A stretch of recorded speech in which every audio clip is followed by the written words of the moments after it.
Hello there. So you want to know how you can go ahead and fix Twitch chat not working, whether you're watching Twitch as a viewer or even as a streamer.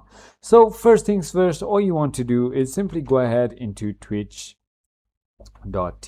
just like that, and simply go ahead into your browser cache. So let me just go ahead and show you. So all you need to do is on the top, you're gonna simply go ahead and click on this profile right over here, and all you want to do is click on Google Service Settings, just like that. This is where you're gonna be. Just go to this button which says Reset Settings, click on it, and simply go ahead and reset it.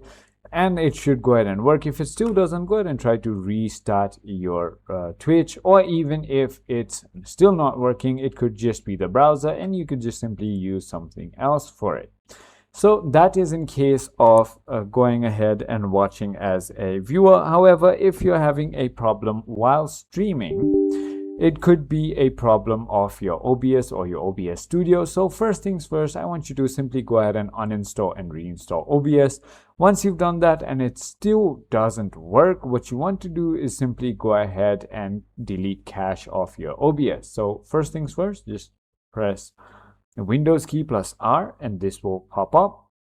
Simply write %app data %, just like that, and click on OK. So once you've done that, simply search for OBS Studio, and once you've opened OBS Studio, what you want to do is simply go ahead into your plugin config, just like that, and inside your OBS browser, there's going to be cache. This is all cache right over here. You can just simply go ahead and delete it, just like that. And once you've done that, it's not deleting for me because it's open right now because OBS is open. Once you simply go ahead and close OBS and delete it, it's going to go ahead and fix it for you. I hope this video was helpful. If it was, hit that like button and I'll see you on the next one.